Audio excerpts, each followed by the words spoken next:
오거돈 시장의 이제 정무라인 보좌관 중에 한 분이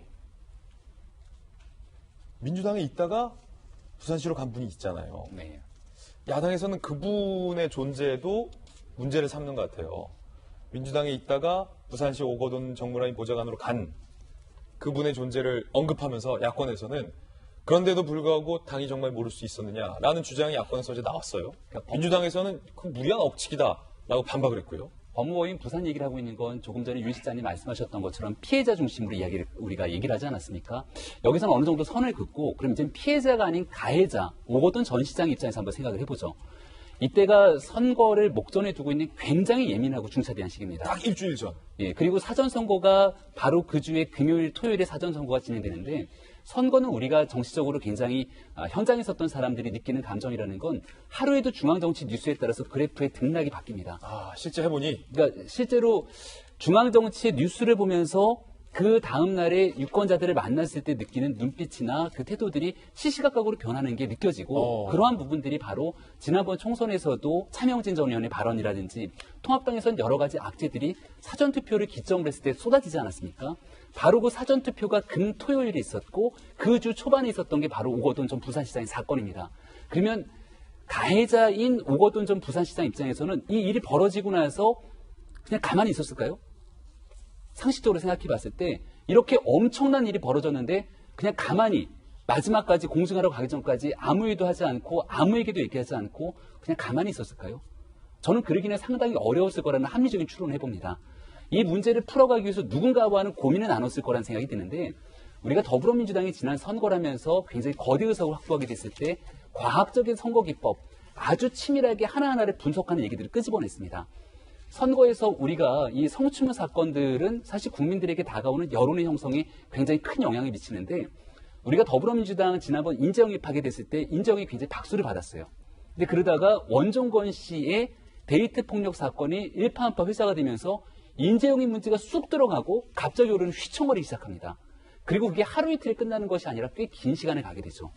이 문제는 현직 지방자치단체장이 시청 내에서 해당 직원을 대상으로 이 업무상 위력에 의한 성추행이 일어났다는 일이 만약에 보도가 됐다면 대한민국 안에 어떤 일이 일어났을까요?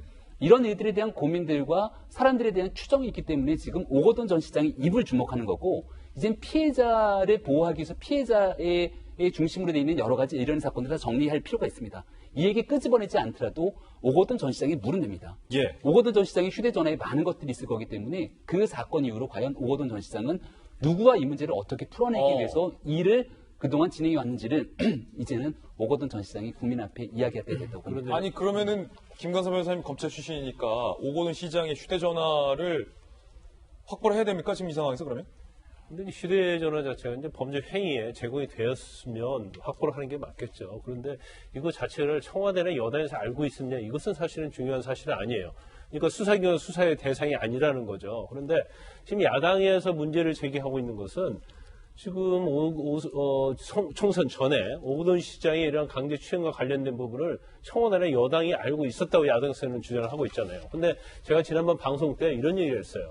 어떤 권력을 가진 성범죄의 가해자는 어떻게든지 사건을 무마하려고 생각을 하고 있고 그로 인해서 자기가 타결을 받지 않기 위해서 계속 외부에 이 정보가 새어나온 것을 굉장히 컨트롤한다.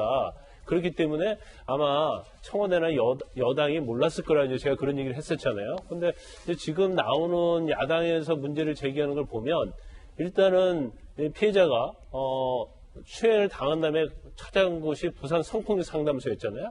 근데 이제 소장이 2012년도에 문재인 대통령을 지지하는 적극 지지였다는 거고, 근데 공증을 했는데 부산 공증사무소에서 공증을 했고, 근데 부산 공증을 하는 그 대표가 오거돈 시장과 굉장히 밀접한 관련이 있는데 지금 청와대와 유력 정치인으로도 굉장히 가깝다는 얘기를 하고 또 정무라인에서도 청와대 출신이 있었다는 거예요.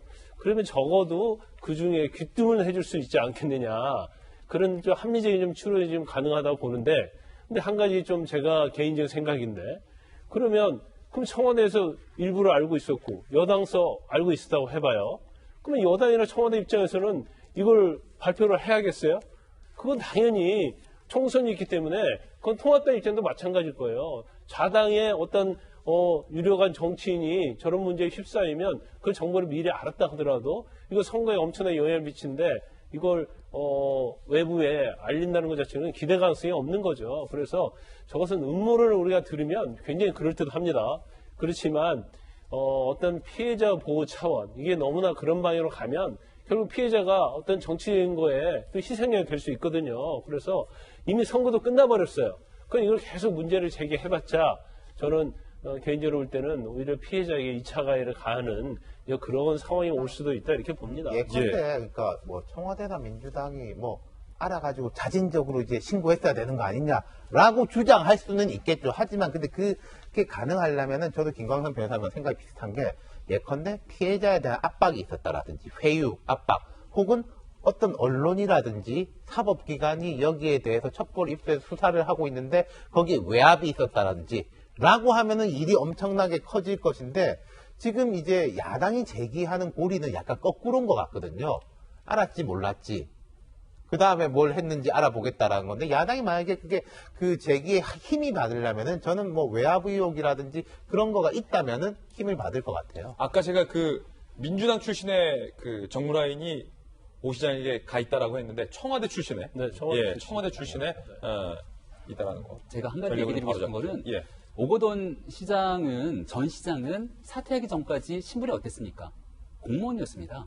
본인이 공무원이었기 때문에 제가 앞서서 말씀드렸던 것처럼 이 엄청난 일이 벌어지고 나서 아무것도 하지 않았던 상황이라면 모르겠으나 공무원인 상황에서 만약에 선거에 미칠 수 있는 여러 가지 영향들을 고려하고 누군가와 이야기를 끄집어서 선거에 영향을 미치는 행위를 했다면 이것 자체로도 공직선거법에 대한 위반으로서 큰 문제가 제기될 수 있기 때문에 오거돈 전 시장의 성추행 문제가 지금 현재로서는 수사 대상에 올랐지만 추가적으로 만약 모르겠습니다. 뭐 미래통합당이 고발하게 됐지 시민단체가 고발하게 됐지 선거에 관련돼서 어떤 일들이 있었는지에 대한 여러 가지 향후 일어나는 일들을 좀 고민해 봐야 될 텐데 아주 만약 여러 사람들이 추정하고 있는 것처럼 오거돈 전 시장이 선거의 영향을 최소화시키기 위해서 무언가의 행동을 했다면 현직 지방자치단체장인 공무원의 행동이기 때문에 이런 문제가 될 수 있다는 소지입니다. 그래서 이거는 여러 가지 다 가정에 추론한 얘기이기 때문에 좀 전제를 깔아놓고 일단은 오거돈 전 시장이 제일 먼저 시민 앞에 나오고 있었던 상황에 대한 저간의 얘기들을 털어놓게 되면 그 다음부터 논의가 충분히 더 진전될 수 있을 거라고 봅니다. 분위기 뜨겁습니다.